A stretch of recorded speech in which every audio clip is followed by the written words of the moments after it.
Hello guys, the problem that we are looking in this video is missing number. Let's go through the question. Given an array containing n distinct numbers taken from 0 to n, find the one that is missing from the array. So 0 to n, where n is the length of the array. So here, if you see the length of the array is 3, so if you see 0 is present, yes, 1 is present, yes, and 2 is not present, so I return 2. Next in this array, so if you see 8 is not present, so you're returning 8.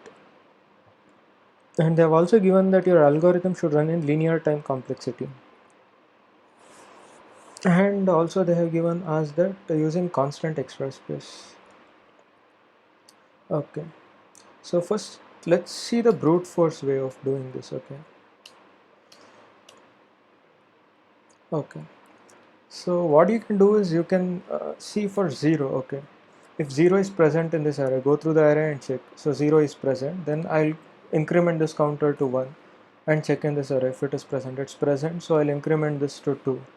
So something like this. So this will be like n squared approach. So you will be doing lot of computations. So this is the brute force way. So you should be asking, can we do something better? So what else can we do? I can add this to hash set, right? So when you want to find something, usually hash set or hash map is the way to go. So I'll insert all these elements to hash set or hash map. So the hash set contains here. So I can just use hash set because I need not. I just need to check if it is present or absent. So yeah, so I'll put all these things. So I'll just copy this down.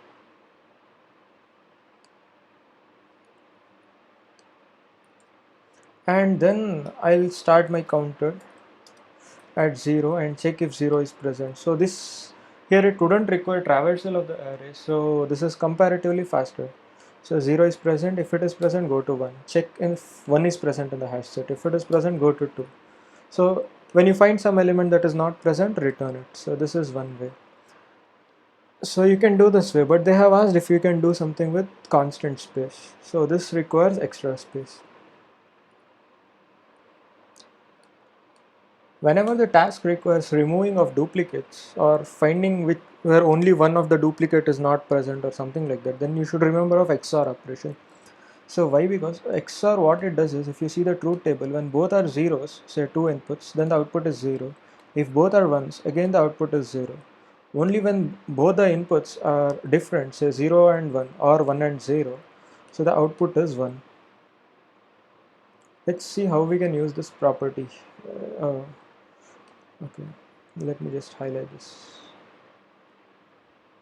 So let's see how we can use this property to solve this. So as a simple example, let's take, I have two numbers, which is this. Okay, so if both the numbers are so here I'm taking as 6. So if both the numbers are same, so if I do what do you call XOR operation, so then I get 0. So if they are different, then I get the difference in the bits basically. So what we can do here is, so and this order, say I do 0 1 1 0 0 0 1 0 1 and 0 1 1 0 and again 0 1 0 1. So if I have a result as okay equal to 0 and keep on XORing this with this with this, again the result with this and this. So basically I XOR all these four things. So even if I do that, I will get 0. So in any matter I do it, if the duplicates are present, this and this gets cancelled out. So, and this gets cancelled out. The final thing will be 0. And if I have something else, right, say 1010, so that is only present once in this entire thing. So this will be the final result. So you can do this calculation in your notebook and see if this holds good. So now we know that all the duplicates get cancelled out when we do XOR operations, and only the one that is present one time remains. So if you need more clarification, you can check the single number video in the other sections. So where again the same property is used. So now what we can do is I can generate the numbers till from 0 to the length of this array. So which is 0, 1, 2, 3, 4, 5, 6 and 7, 8 and 9. and I'll have one result which is initialized to 0, and I go on XORing this and XOR this as well sequentially. So what happens is this one, so this gets cancelled out, sorry, I'll use this. So this one and this one gets cancelled out. Okay, let me use red color here. So these two, one gets cancelled out, and this 0 and 0 gets cancelled out. Again, this 2, all the duplicates that are present will get cancelled out. So let's see, 3 is there twice. So this gets cancelled. 4 is there again. Here, this gets cancelled. 5. 6 also we have twice. 7 also we have twice. 9 also we have twice. So all these gets cancelled out and only 9 remain. This 8 will remain. So this will be the result. So basically you will do the result with XOR with 0, XOR that again XOR with 1, again with 2 till entirely 9, and again then start with this 9, XOR with 9, XOR with 6, something like that. So then you get 8 as the answer. So but we need not do this with the array, right? So what I can do is, here the index for this, if I use a for loop, so it will be from 0 to 8, right? So the length of the array. So whenever I do XOR, right? So XOR with this, say nums of I in the for loop.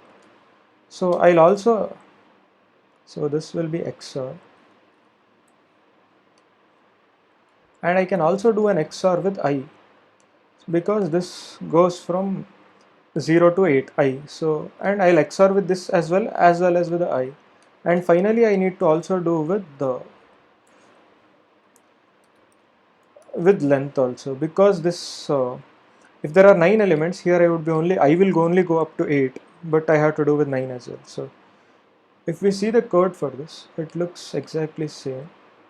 So first I'll initialize it with 0, and I'll go from I equal to 0 to nums.length, and every time I will XOR with I, also XOR with number of nums at I, so that indexed element.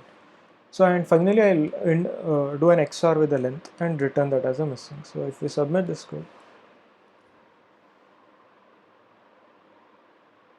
yeah. So if you like this video, hit the like button and subscribe to get more updates. Thank you.